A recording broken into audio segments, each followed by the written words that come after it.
ఇప్పుడే country delight యాప్ని download చేసుకోండి. Download the country delight app now. ప్రస్తుతం మనతో పాటు లైవ్ కాల్ అందుబాటులో ఉన్నారు డాక్టర్ ముఖర్జీ గారు. ఒకసారి డాక్టర్ గారితో మాట్లాడదాం. నిజంగానే కరోనా కేసులు పెరిగాయా? పెరగడానికి కారణం ఏంటి? ఇది సీజనల్గా వచ్చే డిసీజీనా, లేకపోతే గతంలో మనం చూసినట్లు ఒక పానిక్ సిచ్యుయేషన్ ఏమన్నా మళ్ళీ రాబోతోందా? ఇది ఎంతవరకు డేంజర్ బెల్స్ సిగ్నల్స్ ఏమన్నా మోగుతున్నాయా? మళ్ళా ప్రపంచవ్యాప్తంగా కేసులు పెరగడానికి రీజన్ ఏంటి? ఇవన్నీ కూడా డాక్టర్ గారితో మాట్లాడి మన డౌట్స్ అన్ని క్లారిఫై చేసుకుందాం. డాక్టర్ గారు నమస్తే అండి.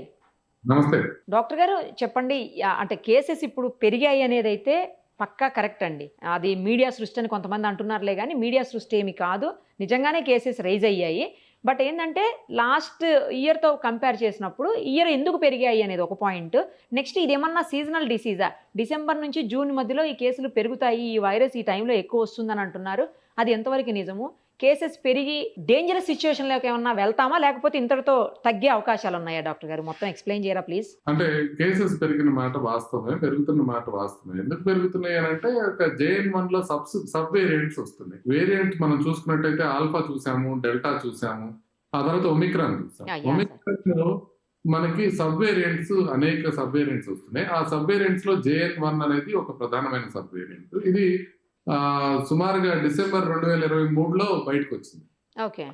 చాలా వరకు ఇదే డామినేట్ చేసుకుంటూ పోయింది. ఎందుకు డామినేట్ చేసుకుంటూ పోయిందంటే, ఎప్పుడైతే ఒక వైరస్ మన ఇమ్యూనిటీని దాటి మన ఎఫెక్ట్ చేయగలదో, అలా వచ్చినప్పుడు మనకి అది పెరుగుతూ పోతుంది అనమాట. సో ఆ విధంగా మనకి JN1 మిగతా వేరియంట్స్ ని కాదని ముందుకు వెళ్ళిపోయింది.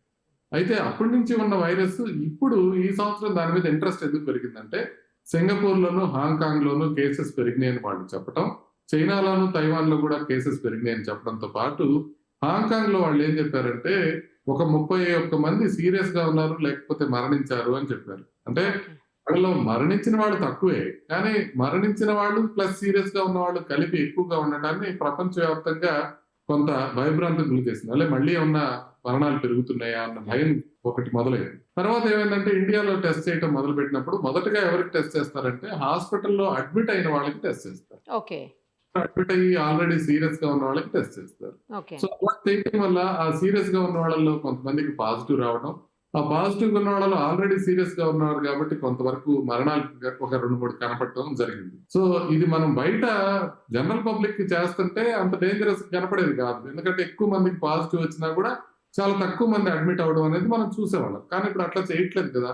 ఎక్కువ సిక్ గా ఉండే వాళ్ళకి చేసినప్పుడు కొన్ని మరణాలు సంభవించే అవకాశం ఉంటుంది. అది కోవిడ్ వల్ల కాకపోయినా దాంతో ఉన్న కోమార్బిడిటీస్ వల్ల వచ్చే అవకాశం ఉంటుంది. ఉదాహరణకి ఇనిషియల్ గా మహారాష్ట్రలో చనిపోయిన ఒక అబ్బాయికి నెఫ్రోటిక్ సిండ్రోమ్ అని కిడ్నీకి సంబంధించిన సమస్య ఉంటుంది.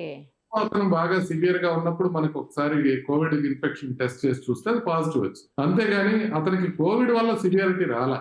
సివియర్ గా ఉన్న అతనికి మనం టెస్ట్ చేసాం. సో అందుకని మనకి ఈసారి నెంబర్స్ ఎక్కువ కనపడతా ఉన్నాయి. సో అందుకే మనం దీన్ని ప్రమాదకరంగా మనం భావించాల్సిన అవసరం లేదు. కానీ ఒక్క విషయం ఏంటంటే, ఇది మనకి డిసెంబర్ నుంచి జూన్ దాకా ఉంటాయా, లేకపోతే ఇట్లాంటి కరెక్ట్ సీజనల్ ఒక క్లిషేస్ కి దూరంగా ఉంది కోవిడ్. అంటే మనం చెప్పినట్టుగా వినట్లా, మనం చెప్పినప్పుడు టైంలో రావట్లా.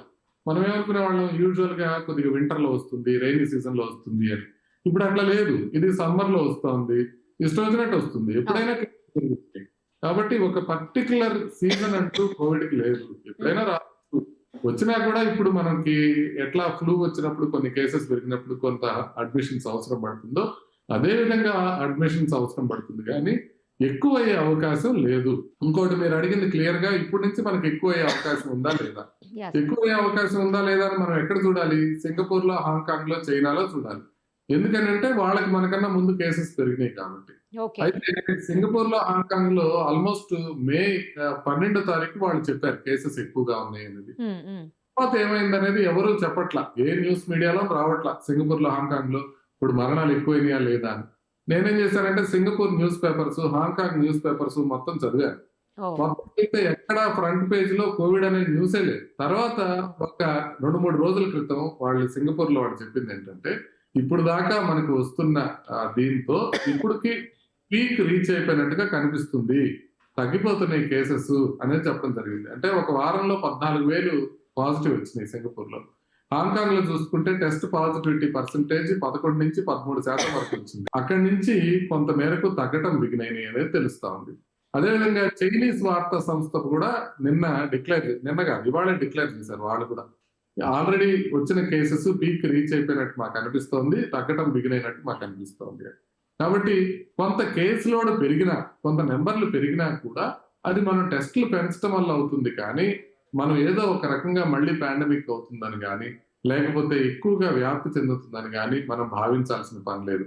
ఒక్క ఇంపార్టెంట్ విషయం ఏంటంటే సింగపూర్ లో ఉన్న వేరియంట్, హాంకాంగ్ లో ఉన్న వేరియంట్ మైల్డ్ గా డిఫరెంట్. ఓకే. రెండు JN1 సబ్ వేరియంట్స్ అయినప్పటికీ హాంకాంగ్ లో ఉన్నది ప్రధానంగా XBB అనే వేరియంట్, దాని నుంచి NB 1.8.1 అనేది వస్తుంది. సింగపూర్ లో ఉండేది ఏంటంటే LF7 అనేది వస్తుంది. NB 1.8.1 అనేది 2 కంట్రీస్ లో ఉంది. కాబట్టి కరెక్ట్గా ప్రభుత్వం తరపున చూడాల్సింది ఏంటంటే కొత్త వేరియంట్ ఏదైనా వచ్చే అవకాశం ఉందా, అదేమన్నా ప్రమాదకరంగా మారే అవకాశం ఉందా చూసుకోవాల్సిందే. కానీ ఇప్పుడు దాకా ఉన్న దాఖలాల ప్రకారం ఇన్సకాగ్ అనే మన గవర్నమెంట్ సంస్థ చేసిన పరిశోధనల ప్రకారం కూడా ఇది JN1 వేరియంటే, ఇది ఒమిక్రాన్ సబ్ వేరియంటే. దీనివల్ల బాగా ప్రమాదం అయ్యే అవకాశాలు చాలా చాలా చాలా తక్కువ. సార్ డాక్టర్ గారు ఒక విషయం క్లియర్గా చెప్పండి. ఇప్పుడు మళ్ళీ శానిటైజర్స్ లేకపోతే మాస్కులు వేసుకోవటం, లేదు అంటే ఎవరైతే ప్రెగ్నెంట్ ఉంటారో వాళ్ళు కానీ, చిన్నపిల్లలు, లేదు ఇతర ప్రాబ్లమ్స్ తోటి ఉండేవాళ్ళు, కోమార్బిడిటీస్ అంటాం కదా, అలాంటి వాటితో ఉండేవాళ్ళందరూ మళ్ళీ జాగ్రత్త పడాల్సిన అవసరం ఉందా? అలాగే వేరే దేశాలకు వెళ్ళినప్పుడు ఎలాంటి జాగ్రత్తలు తీసుకోవాలి? అంటే జాగ్రత్తగా ఉండాల్సిన అవసరం ఎప్పుడు ఉంది. అంటే కోవిడ్ కాకపోతే ఫ్లూ కాకపోతే బర్డ్ ఫ్లూ, ఏదో ఒక వైరస్ మనకి తగులుతూనే ఉంటాయి. కాబట్టి కొంత శానిటేషన్, బేసిక్ హైజీన్ పాటించడం అనేది ఎప్పుడు అవసరం. ఇకపోతే మాస్క్లు ఎవరు పెట్టుకోవాలి అని అంటే మనకి ఎవరికైతే జలుబు చేసిందో వాళ్ళ వరకు మాస్క్ పెట్టుకుంటే చాలు, వాళ్ళు స్ప్రెడ్ చేయకుండా ఉంటే చాలు. మొత్తం ప్రజానికం అంతా మాస్కులు పెట్టుకోవాల్సిన అవసరం ఏం లేదు. ఒకవేళ జలుబు చేసింది, మీకు కోవిడ్ కాదో తెలియదు కాబట్టి కొంత ఐసోలేట్ అయి ఉంటే కొంతకాలం మీరు కంఫర్టబుల్ గా ఉంటే ఆ తర్వాత మీరు బయటకు రావచ్చు, అదేం ప్రాబ్లం లేదు. ఇకపోతే పిల్లల విషయంకి వస్తే పిల్లలు విడిగా ఏమి జాగ్రత్తలు తీసుకోవాల్సిన అవసరం ఏం లేదు.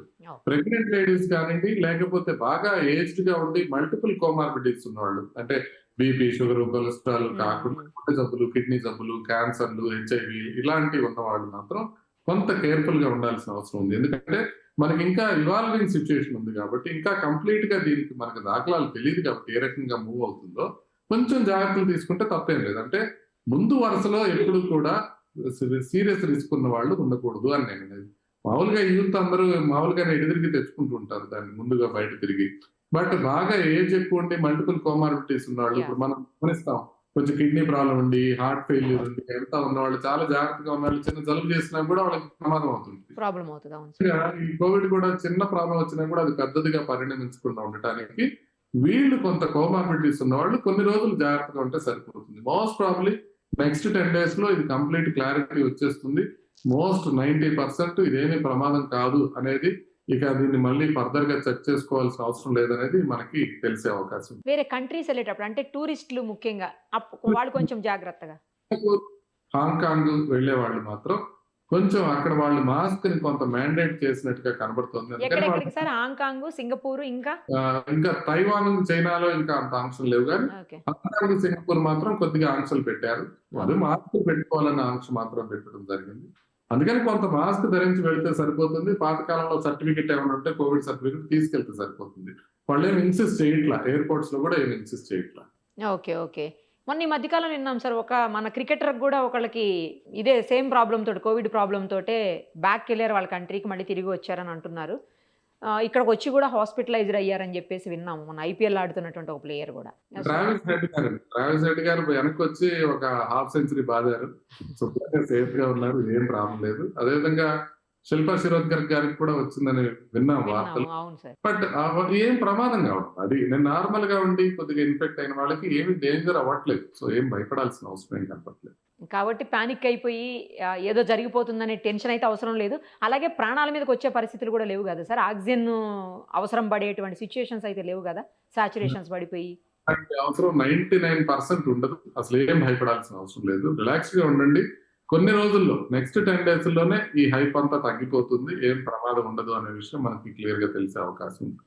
థ్యాంక్ యూ సార్, చాలా డౌట్స్ ని క్లారిఫై చేశారు. ఏదైతే పానిక్ అవుతారో ఆ పానిక్ అవ్వాల్సిన అవసరం లేదని, అలాగే మరో 10 రోజుల్లో క్లియర్గా ఇది అసలు ఏంటి, ఎన్ని రోజులు ఉంటుంది, తగ్గిందా లేదా అన్నీ కూడా క్లారిటీ వచ్చే అవకాశం ఉంది. కాబట్టి let us wait sir. Thank you so much. Suman టీవీలో మీ పర్సనల్ అండ్ బిజినెస్ ప్రమోషన్స్ కోసం కింది నెంబర్కి కాంటాక్ట్ చేయండి.